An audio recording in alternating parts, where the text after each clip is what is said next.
Hi, everybody. Welcome to NewsNite for Friday, March 4th. Kind of a rainy weekend ahead. A lot of rain in Columbus, but different type altogether. The big Senate Bill 5 gets through the Senate. We'll talk about the impact. And the local man in the center of all this firestorm, Frank LaRose. Plus, Mike Williams, with the worst kept secret in local politics, makes his announcement he's running for mayor. Those stories and more next on NewsNite.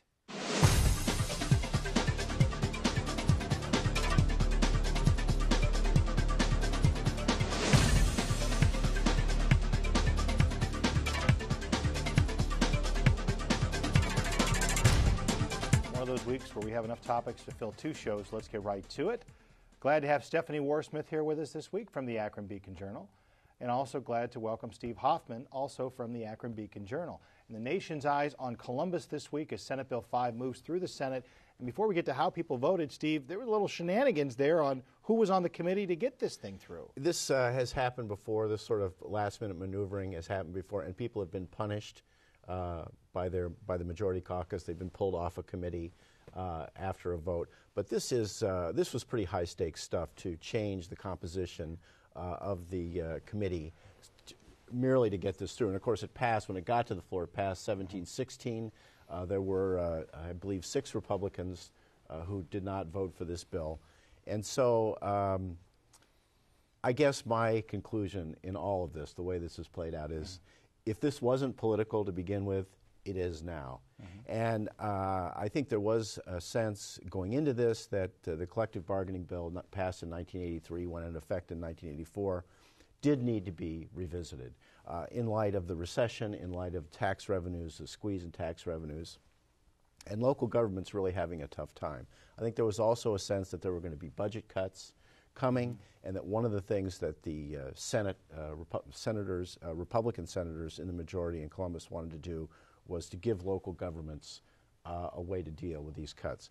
Having said that, organized labor, especially the public sector unions, are very upset. The Democrats are very upset. I think I get a fundraising email from Chris Redfern about every 5 minutes. and so we're looking at a referendum on this collective bargaining bill, which does have some pretty strong restrictions against the collective bargaining rights that go back to 1983. And we'll get to the details in a second, but Stephanie, you wrote this morning about the guy at the center of all this, and maybe the pivot point, tipping point, freshman state senator Frank LaRose. Right. Frank LaRose has only been down in Columbus for a few months, and this could be what's called baptism under fire by many people. You know, I talked to him yesterday. He said that he really agonized over his decision, literally lost sleep trying to decide how to vote on this bill. He was in Barberton for a town hall meeting last Thursday in which he said he was opposed to the bill. But then he says what happened is that they made amendments to the bill, and it was something then that he could support. But as a result of his vote on that, which really likely was, a pivotal swing vote for this, as Steve mentioned, only passing by 1, he is really getting actually both criticism and praise. I mean, I took a look at his Facebook page. It sounds like you did as well yesterday. And there are some people who were thanking him and calling him a true patriot. But then there are other people who are calling him a lying traitor and saying that he had no backbone. And so he really is getting that response. The Fraternal Order of Police attorney was one of those who went on the site and just said that basically the police have a long memory and they're not going to forget this. And there were a ton of amendments. I mean, we're not talking about a handful. We're talking about 99 pages worth of amendments. And I think a lot of people, to give Frank LaRose some credit, the bill did change. I mean, at first this bill would have banned collective bargaining for state employees. They put that back in. Then we had other changes, no strikes whatsoever. We had changes in terms of what is on the table when there's bargaining. We're going to do wages. We're going to do working conditions. No bargaining on pensions. No bargaining on health care benefits. We also have a big change as far as how you resolve a dispute. Instead of binding arbitration is basically going to be not the way we implement these agreements, that the legislative bodies will be able to basically impose a settlement. So these are huge changes, and the question I think a lot of people are grappling with is why are we going so fast with this? And even Bill Batchelor, the Ohio House Speaker, He kind of backed off. He wanted to have more hearings. Now it looks like we're going to have something in a matter of weeks here. This is moving fast. Two, real quickly, here's why it's moving fast. One is the budget bill's coming. They got to give local government something. Two, this is technical. If you move before April 6th, you'll have a referendum, which is coming like, as Senator Byrd might say, it's like a freight train headed downhill like a Mack truck. We're going to have a referendum on this. And if they act before April 6th, the referendum will be this year in November rather than next year. All kinds of theories about that, but the bottom line is if you have a big Democratic-backed ballot issue in 2012, that helps Obama. The Republicans don't want to do that. So this thing is moving very, very quickly. One more quick point. This is going to have virtually no impact on the $8 billion budget hole. And I don't care what our governor says about it.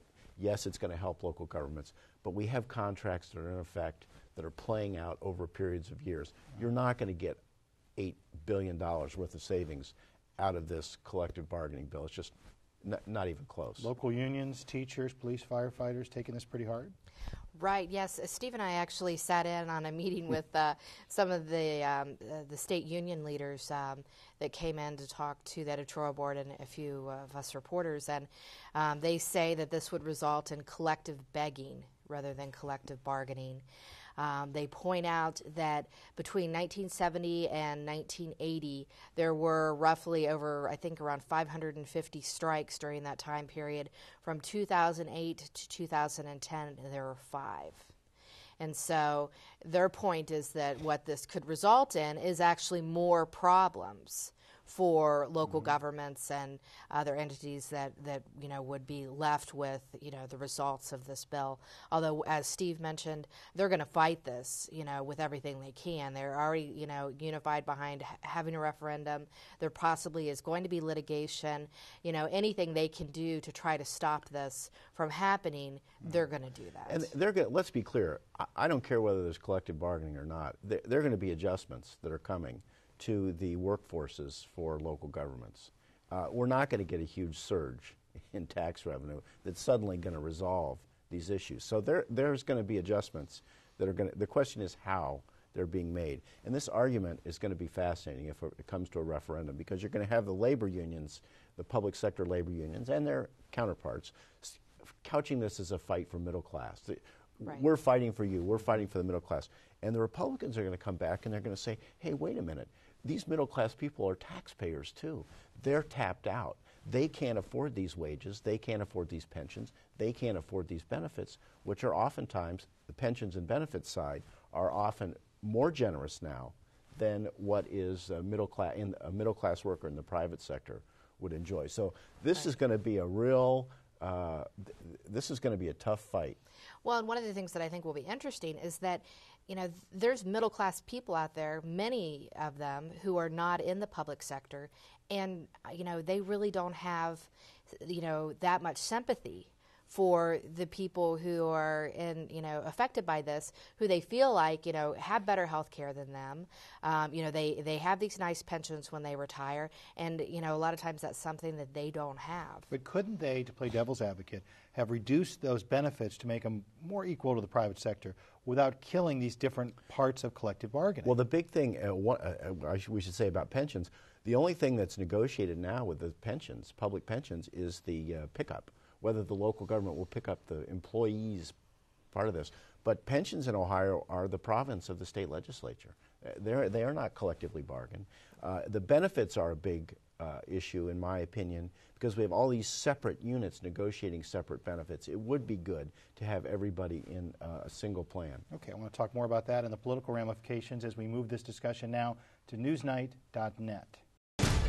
For more NewsNite content, including extended discussions, full interviews, and the chance to speak your mind about the issues, join us online at NewsNite.net.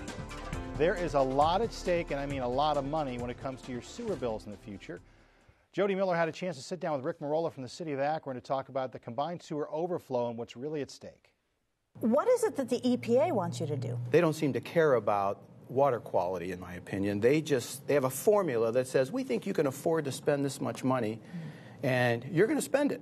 Even if the improvements in water quality are infinitesimal, They think you can spend this much money, so you're going to spend it. And so they want us to spend twice as much as we think we need to spend because, in their opinion, we can afford it. Our calculations show even our plan, which is close to $600 million, when it's done, the average Akron sewer user will be paying almost $120 to $140 a month just for their sewer bill. Under the federal requirement or the federal plan, they would be paying double or triple that, which is outrageous. Nobody can afford to pay that. $300 a month sewer bill? Maybe more. Wow. Now, I want to ask about some of the money figures. I know that you've talked about tunnels, building these massive cement tunnels. Why, in God's name, does a cement tunnel cost $100 million? Well, it's the size. One of them, one of the ones is over a mile long, and the other one is nearly 2 miles long. So we're talking 2 miles long, 17 to 27 feet in diameter, gigantic pumping stations to pump the water back into the treatment plant after the storm passes, the giant boring machines you need to dig a tunnel like this. These are just massive projects. It's a lot of money for sewer bills. We should say that the CSO combined sewer overflow also affects about 8 or 9 other communities. You can watch all of Jody's interview on newsnight.net. Stephanie will rejoin us in a moment, but glad to invite Phil Trexler to be part of the discussion. Phil, of course, from the Akron Beacon-Journal. I kidded earlier that it was the worst-kept political secret across town. Michael Williams, a longtime councilman in the city of Akron, councilman at large, declaring this week that he is going to run for mayor, a big Democratic primary setting up now in September. Monday, his big announcement overshadowed by floods across the area, but still a flood of support for people that want him to be our next mayor. What can we make of this a week into it? It's going to be a fun campaign, I suppose. You know, Don Pasquale's not going to sit back and let Mike Williams run through this campaign season without a fight. He's a viable candidate. He's got a great name recognition. He's got a great deal of support in the black community. He's been there 26 years or whatever. So he's I think, probably the most serious challenge that Pasquale has ever faced. Yeah, I agree. I think this is the most credible challenger since the first campaign with Dave Meeker. That was a tough primary, the mayor's first mayoral primary.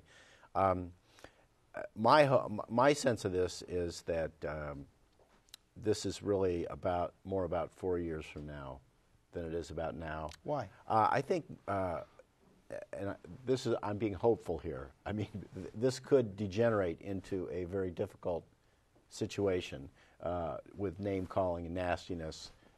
It certainly could happen. My hope is this, that Michael Williams is a credible candidate. He needs to have a platform.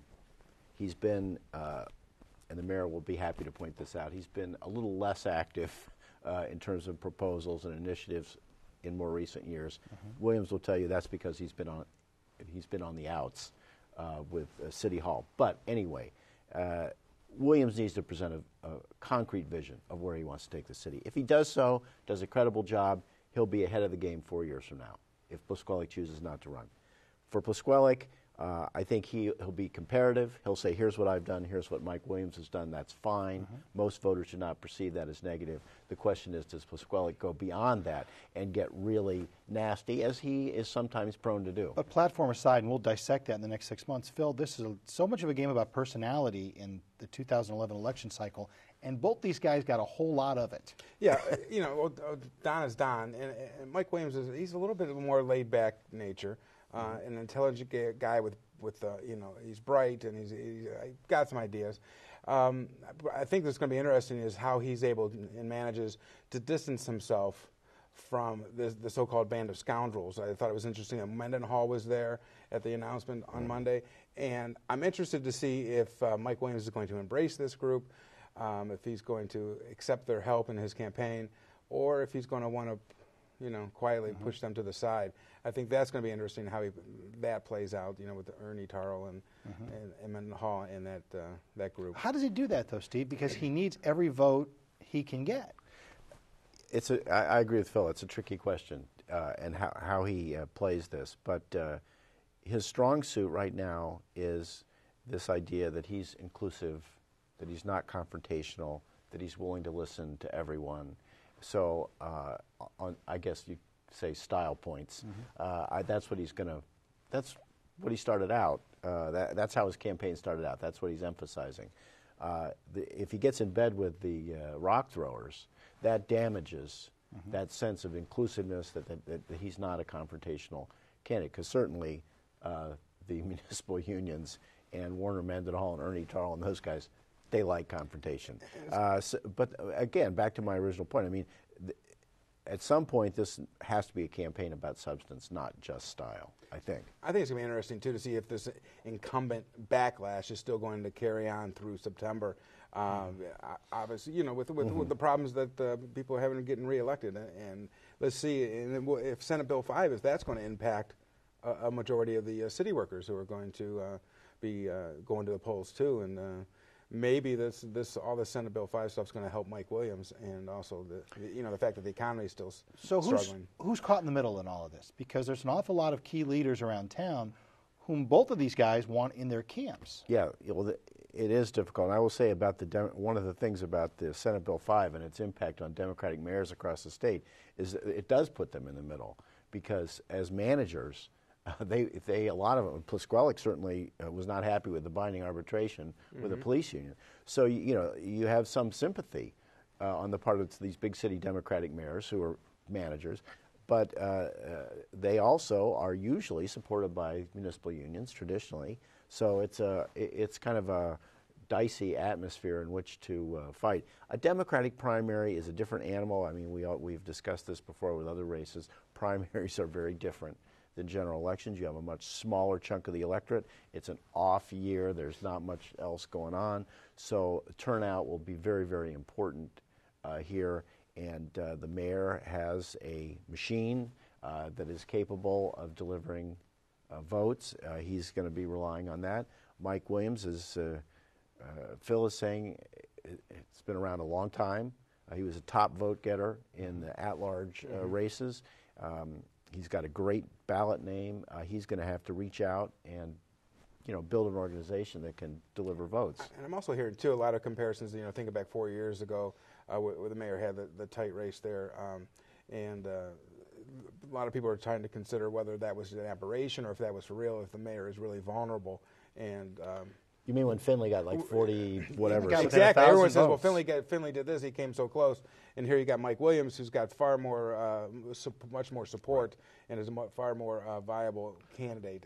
And we'll see if 4 years ago was an aberration, or if the mayor really is that vulnerable. I think Finley got like 47% of the vote. A lot closer than people thought it was going to be. But I will say that was an extremely low turnout election. So I think in this case, the mayor and his people certainly understand that turnout will be crucial, and they know how to do it. When you talk about turnout, you don't need a crystal ball to look ahead and say this primary is on Tuesday, September 13th. Well, 48 hours prior will be the 10-year anniversary of September 11th, which will dominate the news for that entire week leading up to this election. So knowing that so many people make those decisions in the last few minutes, or last few days, I should say, how critical are this whole 6-month process to getting undecideds to commit and then come to the polls? The thing that strikes me about the Williams campaign is that he's going to get a lot of the black community support, but I think he also has an appeal to white voters. His family reputation is impeccable. His father, Judge James Williams, his wife, Judge Annalisa Stubbs Williams. He has a broad base, I think, and I think anything near the end of the last week is going to benefit him, and I think the mayor is in for a good challenge this time. Yeah, I think this is going to be about building groundwork. Unlike a general election, where the undecideds really can matter very much, this is sort of a feud within the family, so to speak. So you have a subset of voters, the registered Democrats, and I think this is going to be about identifying your supporters early on, communicating with them, getting them to the polls. And we'll talk about that. I want to talk, as we move the conversation now, I want to talk about whether this can really go forward without throwing some eggs and some bad blood. We move the conversation now to NewsNite.net. On NewsNite.net, we cover a broader range of topics than we can on the air in 27 minutes. Be part of the conversation on our Facebook page and at NewsNite.net. Again, you can watch a lot more about the broadcast and read our blog at NewsNite.net. Thanking Steve for his comments this week. welcoming Stephanie back. Stephanie, you've been writing over the last few weeks about Wayne Jones. We have raked Alex Arshenkoff from the Board of Elections over the coals over the last few years. Wayne really ended up being quite a target on the Democratic side for something unrelated to the board, but related to his personal life. Right. Basically, what happened here is that Wayne is in the middle of going through a divorce. And in the process of this, what is often in a divorce very bitter, he is claiming that he was not married to his common-law wife. And this was contradictory to what he had claimed to the county in order to get health care benefits for her. And so we wrote about this because we found out that the county was waiting to hear what the judge ruled in the divorce case, and that there could be then an investigation into whether he had improperly received benefits for years, health care benefits for his wife. So what ended up happening with that is that the judge ruled that they were indeed married, and so that took that out of the equation. But then the other thing that happened was that his brother, Ken Jones, who was the person in charge of that healthcare audit for the county, Wayne said that either Ken Jones or someone in his office had actually signed the healthcare audit forms for him. And so Ken Jones then ended up resigning from his job with the county. Political scandal, or is it much ado about nothing, Phil? It started out as a lot of scandal, and now it's turned out to be, well, still a lot of much to do about something. I mean, geez, it cost Ken Jones his job. That's huge. He's taking the fall for his brother here. I thought it was a funny argument that was being made for a while there. Wayne Jones going around for years introducing his, Dawn, I think her name is, as his wife, and all of a sudden divorce comes along and saying, "Whoa, we're not married." And I guess basically a lot of that's based on the advice of his attorney, who looked at it and said, "You're probably not married." But anyways, the best thing that happened to Wayne Jones was the judge finding out, ruling that he was indeed married, because that took away a lot of the potential problems. They called off the audit. They're not going to audit the healthcare forms there. I mean, certainly, nobody wants to get divorced. Nobody wants to, therefore, have your divorce splashed on the front page and talked about. So I can see Wayne Jones, I'm sure, was very uncomfortable having that stuff reported out there. And it's unfortunate, I guess, for Ken Jones taking the fall on this thing. So yeah, it's a mini scandal of sorts. Is it over at this point, Steph? Well, as a story, I think it appears to be right now, unless something else comes to light, which is always possible. So, but then we had another controversy with the Board of Elections this week as well, involving someone that the Democrats hired that the Republicans now are questioning whether that was a good hire considering his background. And so it's kind of been a bad couple of weeks for the Democrats here. I think that's the bigger story, was the hiring of his name. John Frolla. John Frolla is a bigger story. This guy has all sorts of connections to the Parma, the problems going on there with the county corruption probe, and that certainly caught people off guard. And that to me is a bigger issue than Wayne Jones's divorce. And it's kind of slipped under the radar. Well, we still have a few more minutes, and we're talking Summit County. Sandra Kurt, the Ward 8 councilwoman from the city of Akron, last night appointed to fill the unremaining first half of the term of John Pota on the Summit County Council. He was just elected in November. This creates kind of a domino effect, and she beat out Pete Crosland, who'd been doing the job for a long time. I was a little surprised by that. Kurt's come, out of nowhere. All of a sudden, she gets, I believe, the Ward 8 seat there at City Council, and now she's getting appointed to a seat on County Council. Pretty good rise there in the last couple of years for Sandra Kurt, and again, being selected over a veteran like Pete Crosland. I think Adam Van Ho, I believe, was another person, a former prosecutor who was vying for that seat. Certainly, Kurt appears to be a candidate that you got to take seriously now. That she certainly has the backing of the party, and they think highly of her. Now you got an opening in City Council, and we'll see the flood of people coming out there to try to grab that seat.